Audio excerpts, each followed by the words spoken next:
प्रेमी सज्जनों, महात्मा तथा भाइयों, अनादिकाल से हमारे पुराणों में पॉजिटिव एनर्जी और नेगेटिव एनर्जी की चर्चा है। इसमें देवताओं को पॉजिटिव एनर्जी का प्रतीक माना गया है और दानवों को नेगेटिव एनर्जी का प्रतीक माना गया है। जब देवता और दानव लड़ रहे थे को उनको सुझाव दिया गया कि तुम समुद्र का मंथन करो, इसमें से अमृत निकलेगा, इसमें से कई रत्न निकलेंगे और उनको तुम आपस में विभाजित कर सकते हो। समुद्र का मंथन हुआ, पर्वत को मथनी बनाया गया, वासुकी नाग को रस्सी बनाया गया और जब समुद्र को मथा गया, चर्निंग ऑफ द ओशन जिसे हम कहते हैं, तो उसमें से कई रत्न निकले। एक रत्न उसमें से विष भी निकला और विष के निकलने से सारे संसार के अंदर हाहाकार मच गया। सब लोग बड़े पीड़ित हो गए, मरने लगे। और जिस प्रकार का वायरस आज हम देख रहे हैं, इसी प्रकार की प्रलयकारी विनाशकारी प्रवृत्ति उस विष की थी। तो सब लोग भगवान शंकर के पास पहुँचे कि प्रभु इस विष से आप हमें बचाइए। और भगवान शंकर ने उस विष को ग्रहण किया। संत शिरोमणि तुलसीदास जी लिखते हैं, नाम प्रभाव जान शिवनी को, काल कूट फल दीन अमी को, कि भगवान शंकर ने उस नाम के प्रभाव से विष का पान किया और उनको विष का कोई प्रभाव व्याप्त नहीं हुआ और सारे संसार की रक्षा हुई। नाम के प्रभाव को हमारे संतों ने कहा, कलियुग केवल नाम आधारा, सुमर सुमर नर उतर ही पारा। जिस समय परीक्षित कलिकाल को मारने लगे तो कलिकाल ने विनती की कि महाराज मेरे अंदर बहुत ही अवगुण हैं, अनेक दुर्गुण हो सकते हैं, पर मेरे अंदर ये सद्गुण है कि जो यज्ञ करने के बाद, तपस्या करने के बाद, अनेक दानादि करने के बाद, अनेक कर्मकांड करने के बाद जो फल प्राप्त होता है, वो यहाँ पर भगवान के नाम के स्मरण मात्र से प्राप्त होता है। ये मेरा प्रभाव है। कलिकाल को राजा परीक्षित अभय दान देते हैं। तो ठीक नाम के प्रभाव को हमारे संतों ने दर्शाया, the power of the name. और हमारे संतों ने कहा कि in the beginning was the word was with God and the word was God. सबसे पहले शब्द था, जिसे अक्षर ब्रह्म हम कहते हैं। विज्ञान बिग बैंग थ्योरी के अंदर ये दर्शाना चाहता है कि एक महाशब्द हुआ, नाद हुआ और उसके बाद पृथ्वी का प्रारंभ हुआ। हमारे संतों ने भी यही बात रखी है, समझाने का प्रयास किया है। और हमारे संतों ने अपनी अंदर की प्रयोगशाला में, अंतर जगत की प्रयोगशाला में उस नाम से संबंध जोड़ा है, नाम का जाप किया है, ध्यान किया है और नाम के स्मरण मात्र से अगाध शक्ति को प्राप्त किया। जिस प्रकार से भगवान शंकर ने विष को निष्क्रिय कर दिया और नाम के प्रभाव को जाना, जिस प्रकार से गणेश जी ने नाम को प्रभाव को जाना और पहले उनकी पूजा होती है, इसी प्रकार से नाम का अगाध प्रभाव है। और नाम के प्रभाव को जान करके हनुमान जी अपने बस में राम को भी कर लेते हैं। सुमर पवन सुत पावन नामू, अपने बस कर राख्यो रामू। राम को भी अपने वश में कर लिया। ये नाम की शक्ति है। जब काफ़ी बड़ी भीड़ होती है तो हम नाम पुकारते हैं और जिसका नाम होता है वो हमारे सामने आ जाता है। ऐसे ही संतों ने कहा, जब तुम नाम को पुकारोगे तो नाम ही तुम्हारे पास आ जाएगा। जब तुम नाम को पुकारोगे तो जो साकार स्वरूप है प्रभु का वो तुम्हारे समीप आ जाएगा। तो नाम का बड़ा प्रभाव है। नाम बहुत से अक्षर मैं बोल रहा हूँ, ये अल्टीमेटली इसको एनालाइज करें, साइंटिफिकली एनालाइज करें तो हर नाम एक स्पंदन होता है, एक वाइब्रेशन होती है। वो वाइब्रेशन जिसको हम प्राइमोर्डियल वाइब्रेशन कहते हैं, संसार के प्रारंभ से जो वाइब्रेशन थी, जिसके लिए कहा आदि सच, जुगादि सच, है भी सच, नानक होसी भी सच, जो था है और रहेगा, जो हमेशा प्रिवेलेंट है, एटर्नल है, उसी का ज्ञान, उसी का धर्म सनातन धर्म कहलाता है, क्योंकि उसका आदि और अंत नहीं है। It has no beginning, it has no end. वो था, है और रहेगा, इसीलिए उसको एटर्नल कहा गया।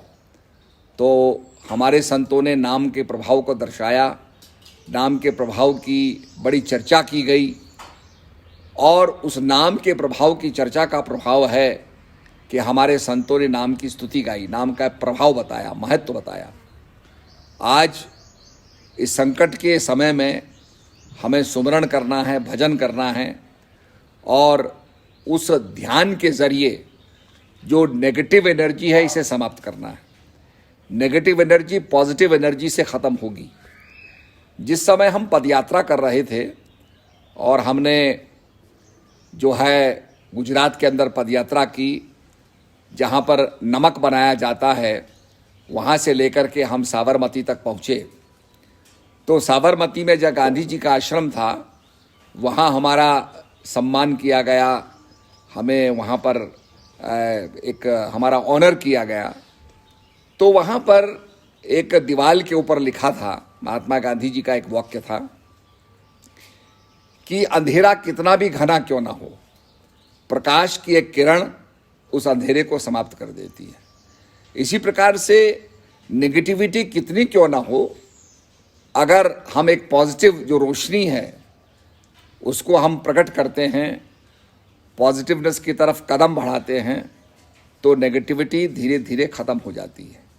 इसीलिए हमारे ऋषियों ने प्रभु से, परमात्मा से ये प्रार्थना की, अस्तो माँ सदगमय, मृत्युर्माँ अमृतगमय, तमसो माँ ज्योतिर्गमय। हे प्रभु, हमें असत्य से सत्य की ओर, हमें मृत्यु से अमृत की ओर, और हमें अंधकार से प्रकाश की ओर हमें अग्रसर करें। और आज हम यही विश्वात्मा प्रभु से प्रार्थना करते हैं, तमसो माँ ज्योतिर्गमय, हम अंधकार से प्रकाश की ओर जाएं।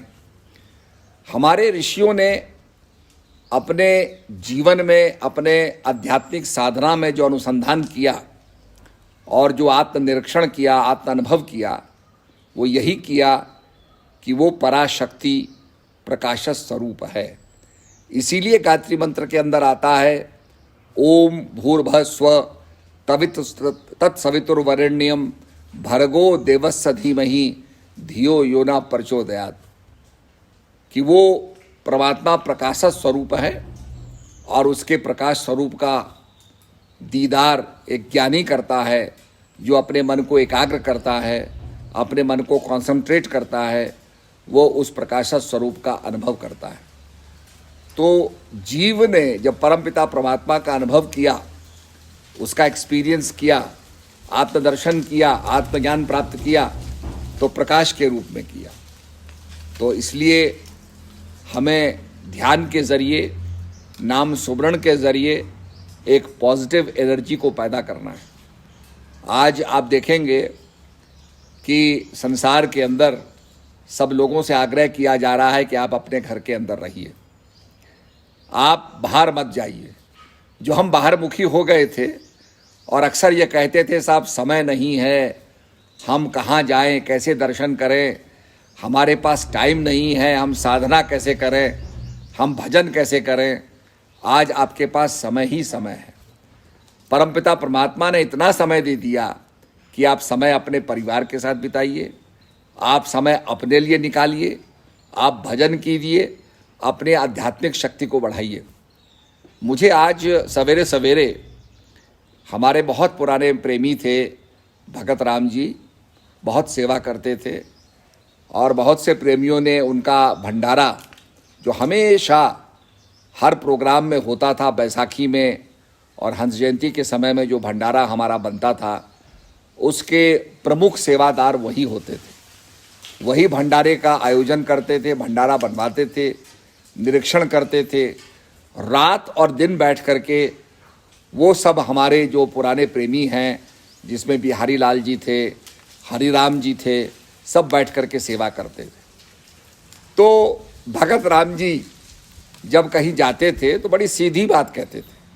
हरियाणा के रहने वाले थे और हरियाणा का व्यक्ति जो सीधी बात करता है, तो वो कहते थे भाई देखो, भजन तो करना होगा, आधा भजन करोगे तो फिर अगले जन्म में करना होगा, तो इसलिए बिना भजन किए ये रोग नहीं कटेगा। और इसीलिए कहा गया है कि रोग को काटने के लिए हमें भजन सुमरण करना पड़ेगा। जैसे किसी चीज़ को जलाने के लिए आग चाहिए, आग से ही आप उस चीज़ को जला करके राख कर सकते हैं, ऐसे अपने संस्कारों को जलाने के लिए, जो हमारे अंदर जो संस्कार हैं उनको समाप्त करने के लिए हमको ज्ञान अग्नि का सहारा लेना पड़ेगा। तो बड़ी सीधी सी बात उनकी होती थी। सेवा के लिए वो बोलते थे, जगह जगह जाते थे, प्रोग्राम से पहले सेवा की बात करते थे। और वो कहते थे कि भाई कहीं भी आप शास्त्र को उठा के देख लो, कहीं भी ये नहीं कहा है कि भजन के बिना कल्याण होगा।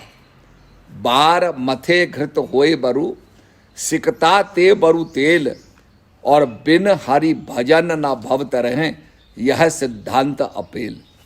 हमारे संत कहते हैं बार मथे घृत होए बरु, समुद्र के जल को लेकर के उसको आप बिलोने लग जाएं, चर्निंग करें, तो उसमें से शायद घी निकल सकता है। वैसे वैज्ञानिक लोग जानते हैं, जिनको साइंटिफिक नॉलेज है, वो जानते हैं कि समुद्र के पानी को मथने से झाग निकलेंगे, उसके मथने से सॉल्ट निकलेगा, और सैलिनिटी उसके अंदर होती है, नमकीनपन होता है, डिफरेंट सॉल्ट्स होते हैं, तो वो निकलेगा। तो बार मथे घृत होए बरु, पर संत कहते हैं कि शायद उसमें से घी निकल जाए।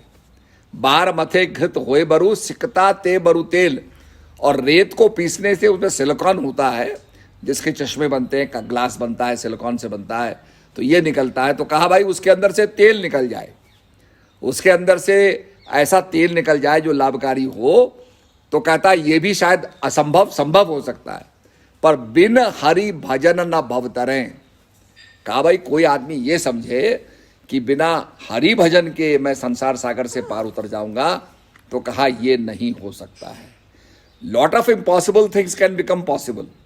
जैसे चर्निंग ऑफ द ओशन से शायद घी निकल जाए, हमारे रेत के पीसने से शायद हमको तेल निकल जाए, पर कोई आदमी समझे कि बिना हरि भजन के मैं भवसागर से तर जाऊंगा, तो इट इज़ नॉट पॉसिबल, ये संभव नहीं है। हमें भजन करना ही होगा। और आज जब हम इंट्रोस्पेक्शन कर रहे हैं, देख रहे हैं, समाज को देख रहे हैं, हम देख रहे हैं कि चिड़िया चहचहा रही हैं, और बहुत से बीज आ गई हैं, मधुमक्खियाँ आ गई हैं, जिनके बारे में आप बहुत साइंटिफिक स्टडी हो रही है कि भाई हमारे जो रेडिएशन है और हमारे माइक्रोवेव जो वेव हम पैदा कर रहे हैं, इससे ये चीज़ें प्रभावित हो रही हैं। आप आसमान की तरफ देखेंगे तो आपको आसमान साफ दिखाई देगा। रात को आप आसमान की तरफ देखेंगे, आपको तारा चांद बिल्कुल साफ दिखाई देंगे। तो धीरे धीरे हम प्रकृति के स्वच्छता की तरफ जा रहे हैं, जो बहुत अपने आप में ज़रूरी है। तो इसलिए थोड़ा हमें ये समझना होगा कि अंतर्मुखी भी हुए, अपने अंदर जाने का प्रयास करें। और इसीलिए कहा है मन मथुरा दिल द्वारिका, काया काशी जान, 10वां द्वारा देहरा तामे ज्योति पहचान। हमारे संत कहते हैं आपका जो मन है ये मथुरा है, दिल है द्वारिका है। द्वारिका में भगवान कृष्ण जो है निवास करते हैं, द्वारिकाधीश निवास करते हैं। तो मन मथुरा है, दिल द्वारिका है, और काया काशी है, और 10वां द्वारा देहरा, इस देह के अंदर जो 10 द्वार हैं उनके अंदर जो ज्योति है उसको पहचानो। जिस ज्योति के लिए कहा परम प्रकाश रूप दिन राती, नहीं चाहिए कुछ दिया कृत बाती, वो परम प्रकाश है, सेल्फ इफल्जेंट लाइट है। दिया घी बत्ती की आवश्यकता नहीं होती है। इसीलिए गीता में भगवान कहते हैं न तत्भाषते न सूर्यो न शशांको न पावका यद गत्वा न निवर्तन्ते तद्धामम परमम। हे अर्जुन, मेरा एक ऐसा धाम है जहाँ पहुँचने के बाद जीव लौटता नहीं है। It is the abode of saturation, जहाँ पर पहुँचने के बाद जीव लौटता नहीं है, ऐसा परम धाम की भगवान चर्चा करते हैं। आपने देखा होगा कि इज़राइल और जॉर्डन के बीच में डेड सी है और वहाँ पर बहुत ज़्यादा पानी है, पानी में नमक है, क्योंकि पहाड़ों से जो सॉल्ट है वो पानी में डिज़ोल्व होकर के डेड सी में आता है। और डेड सी के अंदर क्या होता है कि पानी इवेपोरेट करता है, तो पानी तो इवेपोरेट करके ऊपर चले जाता है, बाकी सॉल्ट्स वहाँ बच जाते हैं। तो वहाँ इतने ज़्यादा सॉल्ट हो गए हैं, इतना ज़्यादा सॉल्ट हो गया है कि आप देखेंगे कि पत्थर पे भी नमक लगा हुआ है, पेड़ों पे भी नमक लगा हुआ है, पानी के अंदर सफ़ेद सफ़ेद नमक नज़र आता है, सब जगह नमक आता है। और उसकी इतना ज़्यादा सैचुरेशन हो गया है कि उसके बाद उसमें नमक घुलता नहीं है, इतना घुल चुका, इतना डिज़ोल्व हो चुका, it has reach the point of saturation. उसके बाद वो डिज़ोल्व नहीं होगा। परंतु उसका प्रभाव क्या है कि अगर आप वहाँ पानी में जाते हैं तो आप डूब ही नहीं सकते। पानी की विस्कोसिटी इतनी ज़्यादा है कि वो आपको डूबने नहीं देती है, आप पानी के ऊपर तैरते रहेंगे। तो इसी प्रकार से जब हम सैचुरेटेड हो जाते हैं परमपिता परमात्मा में, तो संसार के अंदर हम डूबते नहीं हैं, हमारा उद्धार हो जाता है। तो यही बातें संतों ने बताई हैं, नाम सुमरण के महत्व को बताया है। और ये बड़ा सुंदर मौका है जब हम भय से आतंकित हो रहे हैं, लोग डरा रहे हैं, बहुत सी चीज़ें हैं, पर जो भक्त होता है, जो साधक होता है, जो गुरु महाराज के ज्ञान में विश्वास करता है, वो नाम सुमरण के माध्यम से पूरे वातावरण को पवित्र करता है, पॉजिटिविटी जो है उसको आगे लाता है और धीरे धीरे नेगेटिविटी खत्म हो जाती है।